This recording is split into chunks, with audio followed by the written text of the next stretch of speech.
los conferenciantes muchas veces no es casi más importante, y sin casi más importante, saber qué hacer con una alerta que la propia alerta en sí. Y en mi caso, por invitación del IRD, voy a hablar de una cosa que no tiene absolutamente nada que ver con los tsunamis, salvo que también los tsunamis, como ha mostrado al principio Gregorio, muchas de las veces generan el mayor riesgo precisamente con la corriente de retorno que genera. Pero en este caso yo voy a hablar de las corrientes de resaca, las corrientes de retorno en condiciones normales. Llevamos tantos años, yo creo que más de 8 o 9 años participando en estas jornadas que se han realizado en Cádiz y en otros municipios para intentar concienciar a las administraciones, tanto locales como regionales, del riesgo que había con tsunami, que en los últimos años los integrantes del IRD me han pedido que hablara de otros riesgos, ¿no? Me imagino que con la intención de meter el miedo en el cuerpo a algunos alcaldes y administradores más o menos locales. En mi caso voy a hablar de un riesgo de unos eventos que son evidentemente muchísimo menos energéticos, pero que por desgracia sí que son muchísimo más frecuentes, ¿no? Y daré una serie de datos, ¿no? A modo introductorio, pues en primer lugar presentar las corrientes que tenemos normalmente en el océano, en este caso en las regiones costeras.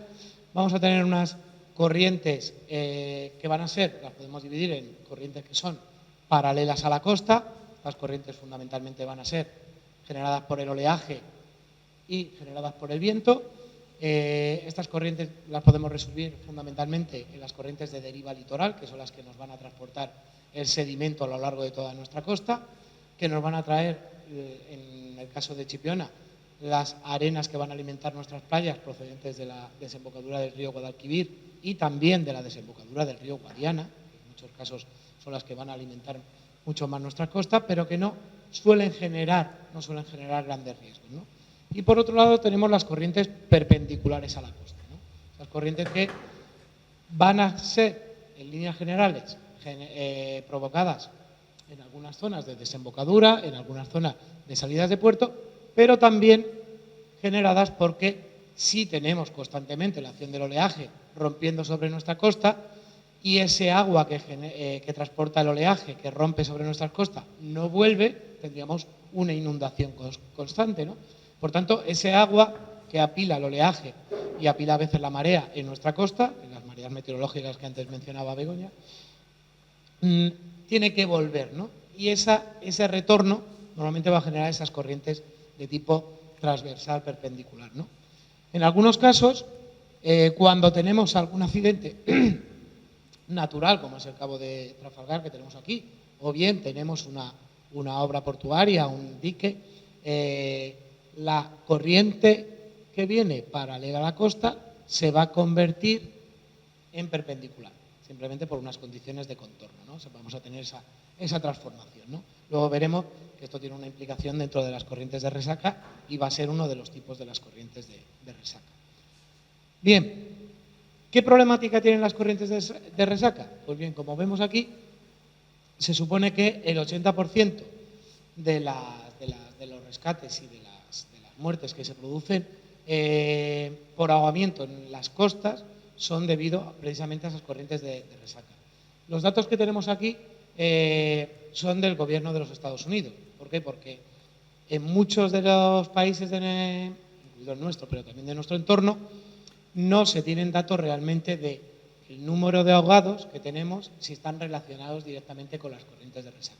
Muchos de los ahogados que tenemos son por causas de infarto, por cortes de digestión, y no tenemos desglosado cuáles de ellos son debidos fundamentalmente a las corrientes de resaca. Ojo, porque en muchas ocasiones la persona rescatada que ha sido infartada, precisamente ese infarto ha sido debido a un sobreesfuerzo por la corriente de resaca, ¿de acuerdo? Sí que tenemos que en torno a unas 100 personas al año en Estados Unidos mueren debido a un ahogamiento generado por estas corrientes. En otro país que tiene bastante estudiado este tipo de fenómenos, como es Australia, estamos hablando de 26 personas al año. La diferencia no es que haya más o menos, sino la densidad de población. En Australia tenemos muchísima menos población que en Estados Unidos. Otra cuestión importante es que una altura de ola de aproximadamente 1,5 metros, que parece mucho, puede generar corrientes de retorno de 1 metro por segundo. Este dato puede parecer que no es importante, que no puede ser una corriente grande, pero aquí tenemos a un experimentado nadador como Gregorio y podemos saber que esa velocidad no la puede superar ni un nadador olímpico, ¿no?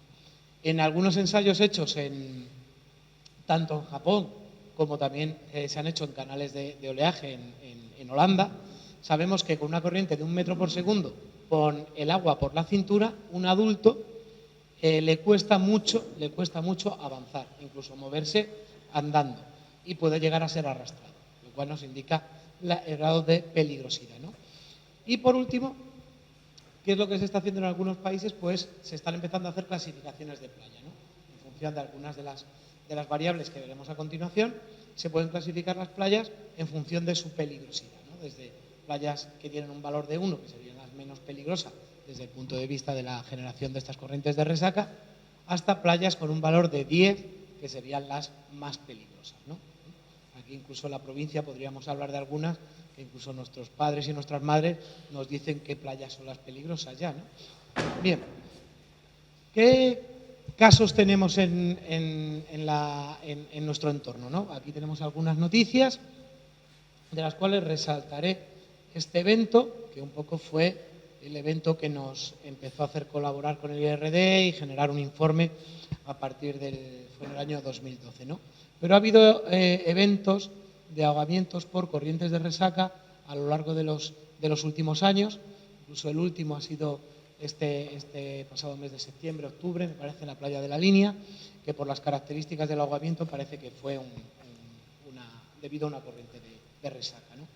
En el caso de Chipiona, sí que decir que, a pesar de que he estado buscando, no he encontrado ningún evento cercano donde algún ahogamiento se haya podido deber a una corriente de resaca, salvo, parece ser, unos ahogamientos de un matrimonio en el año 2014, donde las condiciones de oleaje parecen indicar que había unas condiciones energéticas bastante elevadas, ¿no?, que generaron ese fallecimiento. Luego veremos qué características puede haber y qué es lo que está un poco cambiando. Bien, ¿en qué consiste una corriente de resaca? Pues básicamente es una corriente más o menos fuerte en sentido transversal a la costa, ¿de acuerdo? Y que se debe fundamentalmente a una diferencia de altura en la rompiente a lo largo de la playa, ¿no? Eso lo que va a generar es que la corriente de retorno no se produzca por igual a lo largo de toda la pendiente de la playa, sino que se concentre en un determinado punto, ¿no?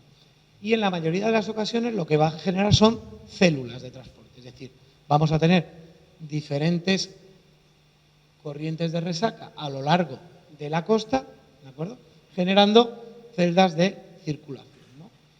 En algunos casos vamos a tener una circulación como la que vemos aquí, ¿de acuerdo?, donde tenemos la corriente de resaca y luego unas corrientes laterales y una corriente de retorno, y en algunas ocasiones lo que vamos a tener es simplemente la corriente de resaca, ¿no?, sin que haya una circulación y una corriente de retorno posterior. ¿Qué partes tiene esa corriente de resaca? Pues va a tener una zona de arranque donde se produce el reflujo, en la mayoría de las ocasiones justo en la propia orilla donde están los bañistas. Va a tener una zona se suele llamar cuello, una traducción del inglés, el neck, que es una zona mucho más estrecha y donde la velocidad va a ser mucho mayor, y por último una cabeza, una zona donde la corriente de resaca muere, ¿de acuerdo? Es decir, aquí la velocidad se dispersa completamente y ya la velocidad se pierde, por tanto ahí perdería la peligrosidad. ¿Pero qué ocurre?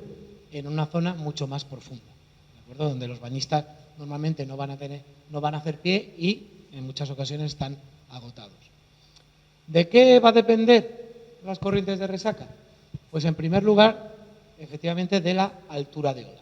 Cuanto más altura de ola tengamos, mayor apilamiento de agua tendremos sobre nuestra costa y, por tanto, mayor será la corriente de retorno. Pero una cuestión importante es que va a depender también del periodo del oleaje. Porque, como hemos visto en el caso también de los tsunamis, cuanto mayor sea el periodo, cuanto mayor sea esa diferencia entre una cresta y otra, mayor será la longitud de onda. ¿De acuerdo? Eso que conllevará que tengamos una altura de rompiente de la ola muchísimo mayor. ¿De acuerdo? Es decir, las olas al llegar a la costa, para que nos hagamos una idea, funcionan como un acordeón. ¿De acuerdo? Va frenando y a medida que se frena la onda se va aumentando, va perdiendo longitud de onda, pero va creciendo en altura. Por tanto, cuando tengamos un periodo muy elevado, tendremos longitudes de onda muy elevadas y, por tanto, la altura en rompiente será mayor, generando que la corriente de retorno sea muchísimo mayor.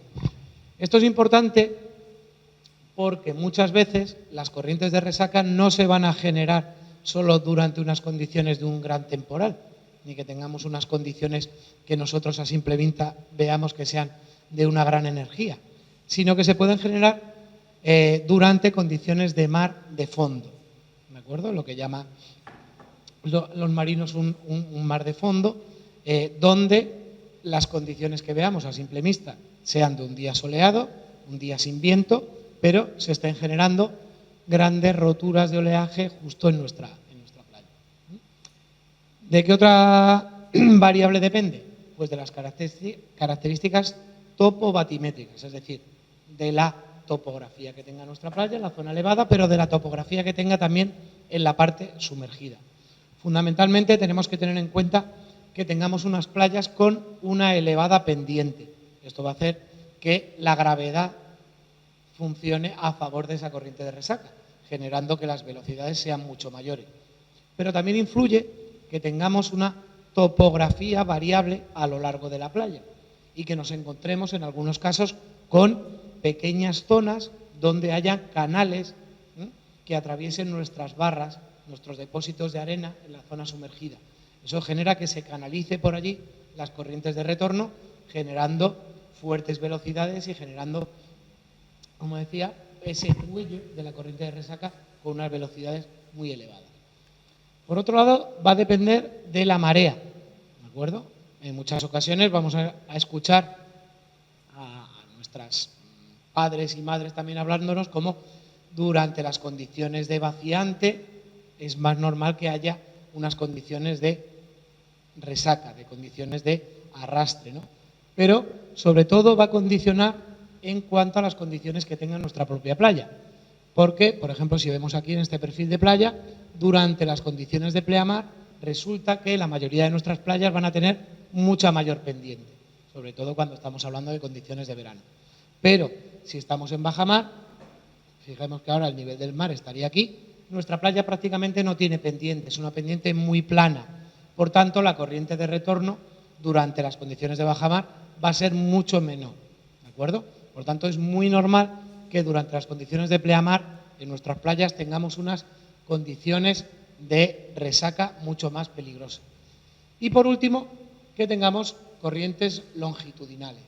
En muchas ocasiones, cuanto mayor sea la corriente longitudinal, cuando mayor sea una corriente paralela a la playa, va a evitar que tengamos corrientes de retorno.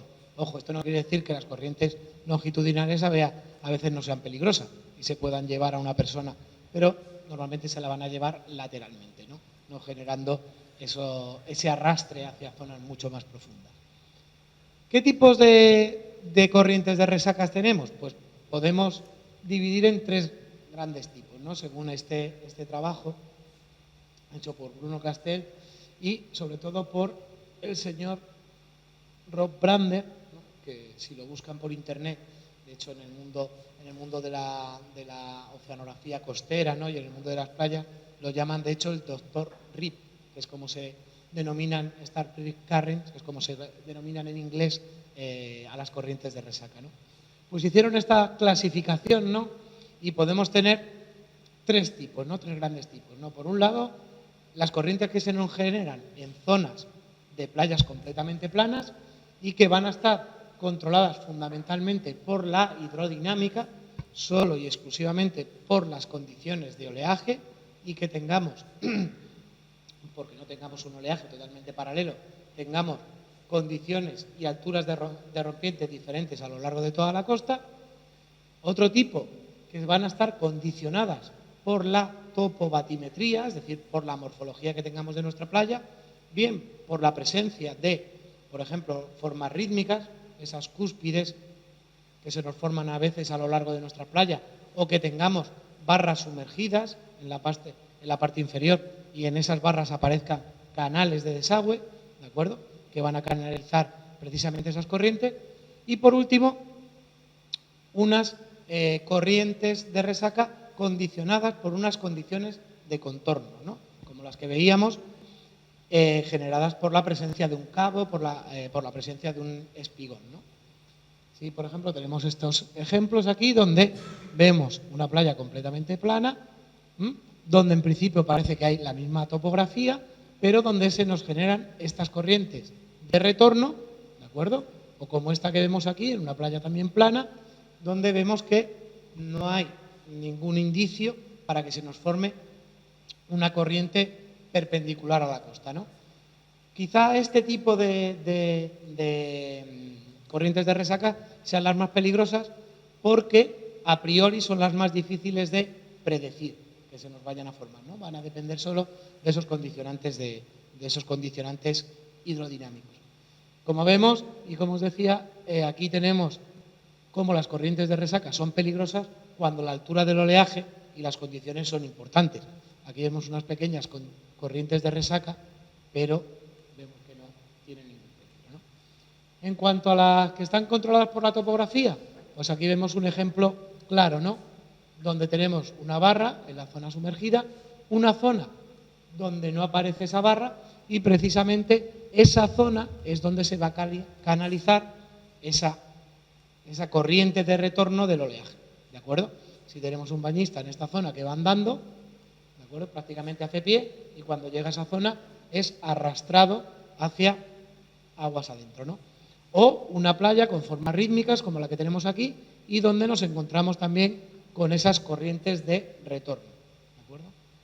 Y por último, las típicas corrientes de resaca que se nos generan en muchas zonas de escolleras, ¿no? En este caso, en zonas de playas que están totalmente constreñidas entre dos espigones y en torno a esos dos espigones se suelen generar las corrientes de resaca, ¿no? Un caso especial se da en pequeñas calas, nosotros las llamamos playas de bolsillo, donde al estar encajonada la playa entre dos cabos, ¿de acuerdo?, se nos van a generar unas corrientes de retorno, muchas veces precisamente los cabos, pero también en algunas ocasiones, dependiendo de las condiciones hidrodinámicas, la corriente de retorno resulta que va a ser justo en el centro de la playa, ¿no? Un ejemplo claro lo tenemos en la playa de Santa María del Mar, en Cádiz, donde en muchas ocasiones vamos a tener corrientes peligrosas en la zona central de la playa, pero normalmente, y de hecho ya está balizado, la corriente de retorno va a estar pegada al espigón sur, debido a que las condiciones hidrodinámicas normalmente favorecen la generación de esa corriente en esa zona, ¿no? Bien, ¿qué condicionantes tenemos en nuestra zona, en la del Golfo de Cádiz? Bueno, tenemos el océano Atlántico, ¿no?, y lo que tenemos es un oleaje que es, por así decirlo, muy ordenadito. El oleaje que tenemos en Cádiz es siempre o de poniente o de levante, ¿no?, como es el viento, ¿no? Somos los hijos de los mares, ¿no?, que solemos decir en la costa de Cádiz. ¿Qué oleaje es el que nos va a dar más problemas a la hora de generar corrientes de resaca? Pues evidentemente va a ser el oleaje de poniente. ¿Por qué? Como vemos en esta rosa de oleaje, precisamente es el oleaje que va a tener mayores alturas de ola y también el oleaje que va a presentar unos mayores periodos, ¿no?, esa separación en tiempo entre olas. El oleaje de levante va a tener una escasa incidencia a la hora de generar corrientes de resaca, por un lado, por la orientación que tiene, prácticamente paralelo a la costa. Nos va a generar en muchos casos corrientes paralelas a la costa que pueden tener una importancia grande, pero no va a tener esa importancia a la hora de generar esas corrientes de resaca. Pero tenemos una cuestión importante que estamos observando a lo largo de los últimos años, ¿no?, y que está relacionada un poco con el cambio climático. ¿Cuál es el principal problema? ¿Tenemos un incremento de las condiciones de oleaje o tenemos un mayor aumento del periodo del oleaje debido a estas condiciones del cambio climático? Pues de momento a través de los análisis de datos que tenemos, que nos suministra Puertos del Estado, no hemos podido ver nada de esto. Pero sí que tenemos un claro incremento en las temperaturas del agua y tenemos un claro incremento en las temperaturas del aire. ¿Qué es lo que estamos teniendo? Un incremento de los periodos, por así decirlo, de uso de la playa por parte tanto de los turistas que nos vienen a visitar como también nuestros propios vecinos. Es decir, ahora tenemos un periodo de uso de las playas que está abarcando desde aproximadamente el mes de abril hasta finales de octubre. Hoy porque ya ha llegado la primera borrasca, por fin, después de casi 4 o 5 años, que por eso no teníamos lluvia y estamos en sequía, pero hasta hace prácticamente una semana teníamos un tiempo estival. Sin embargo, ese tiempo estival no viene acompañado de las condiciones oceanográficas del verano, sino que resulta que aquí, durante los meses de abril y durante los meses de octubre y septiembre, empezamos a tener oleajes con una mayor altura de ola de las que solemos tener en condiciones de verano. Y, por tanto, pasamos a tener unas playas que en condiciones de verano no es normal que aparezca para nada corrientes de resaca, porque las alturas de ola son inferiores a medio metro, pero en abril, mayo, septiembre y octubre sí que tenemos alturas de ola por encima del medio metro y con periodos de oleaje mucho mayores de los 10 segundos, ¿de acuerdo? Eso sí que nos van a generar condiciones de formación de corrientes de resaca. Por otro lado, lo que estamos teniendo y observando en los últimos años es que, si bien, aunque algunas veces decimos que están llegando huracanes, en realidad a nuestra costa no llegan huracanes, pero sí que nos llegan el mar de fondo de huracanes como ocurrió en el septiembre de 2018 del Florence, y nos llegaron un mar de fondo con alturas de ola por encima de 1 metro de altura y con periodos por encima de los 16-17 segundos. Lo mismo ocurrió en octubre con el huracán Leslie. Y, en este caso, un evento que sí que estudiamos y que fue en el año 2012 con el huracán Gordon, en el cual nos empezaron a llegar alturas de ola a finales de agosto, en este caso sí que estábamos en condiciones de estivales, ¿no?, con nuestras playas completamente llenas de visitantes, de veraneantes y también de nuestros propios vecinos, donde teníamos, como se indica ahí, alturas de ola de 1 metro y periodos por encima de los 13 segundos llegamos a registrar, ¿de acuerdo? ¿Qué ocurrió con esto? Pues que a lo largo de la costa de Cádiz empezamos a tener más de 200 rescates registrados por las autoridades de protección civil, ¿no? Siento decir que en el caso de Chipiona no hubo datos. Suponemos que hubo algún rescate, pero no hubo datos.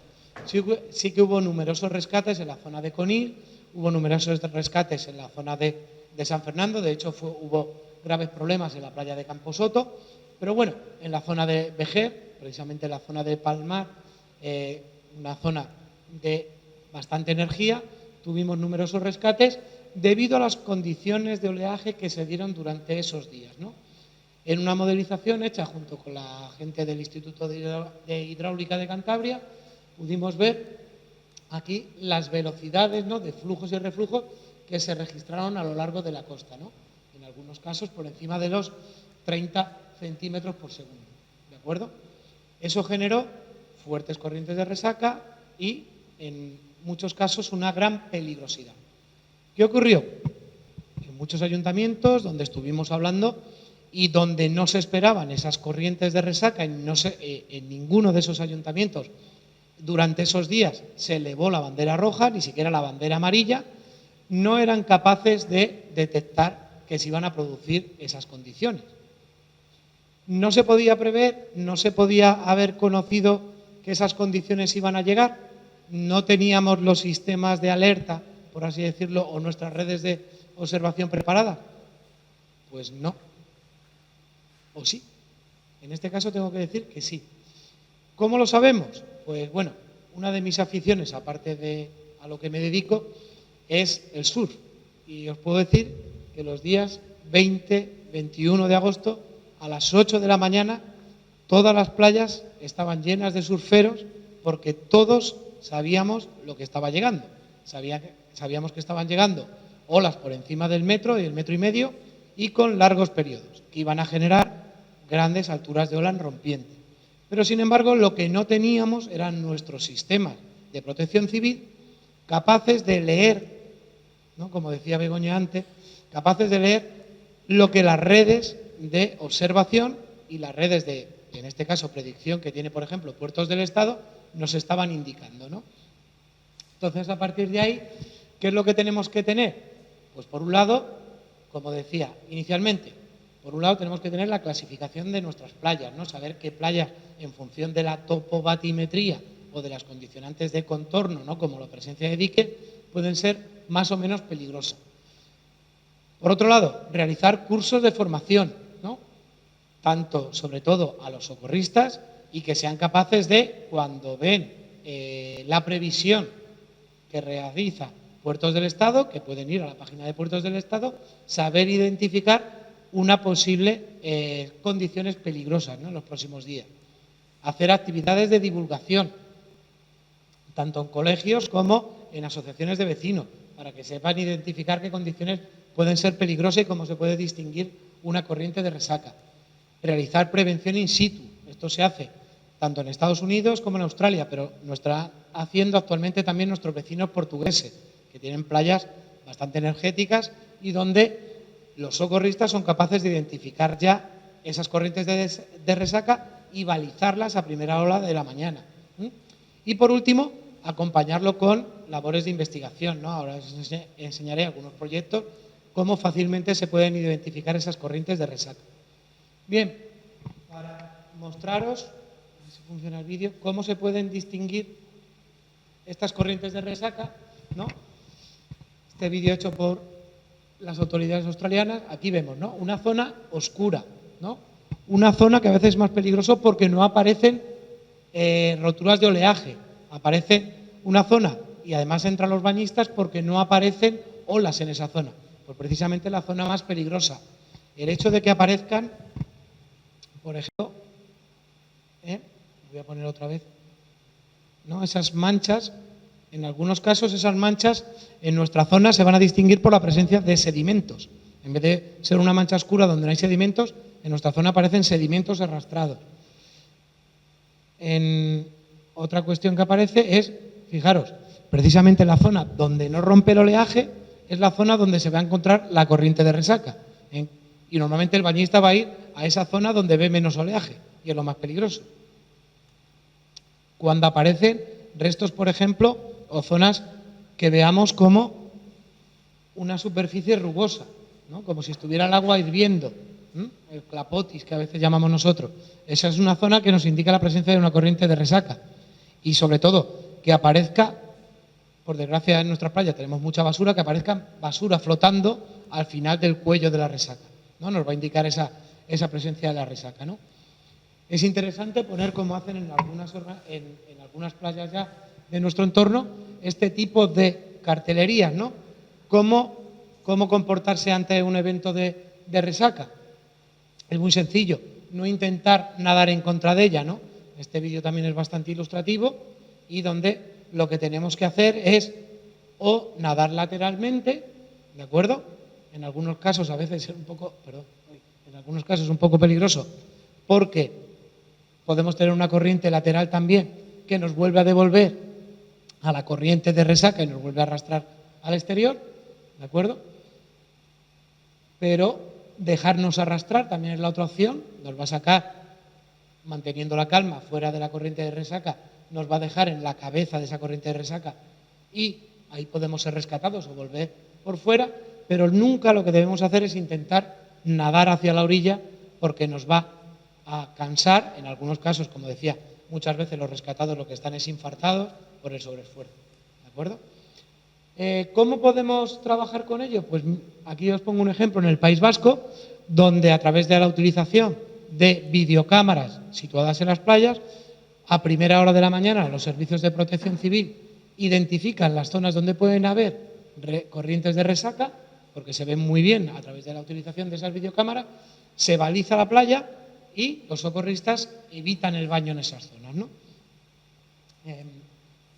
los vídeos que se están haciendo en otros países, por ejemplo, y que se distribuyen en los colegios, se indica a los niños cómo identificar las corrientes de resaca, pero también se indica cómo actuar a la hora de trabajar contra una corriente de resaca, ¿no?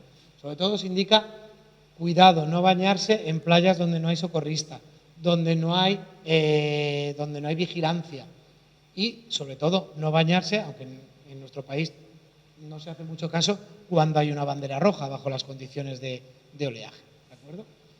Por último, simplemente mostraros un ejemplo de un proyecto que estamos llevando nosotros a cabo dentro de la Universidad de Cádiz, que es un tema de participación ciudadana para el seguimiento de la línea de costa, pero nos hemos dado cuenta que a través de las fotos que hacen los usuarios de la playa, ¿no?, en este sistema, somos capaces también de identificar, por ejemplo, la playa de Santa María del Mar, con las fotos que hacen los usuarios, pues la presencia de corrientes de resaca, ¿de acuerdo?, que también podemos ayudar a la gente a identificarlas de forma que el propio usuario sea capaz de, por así decirlo, autoprotegerse. ¿De acuerdo? Y con esto, nada más, muchas gracias por haberos informado.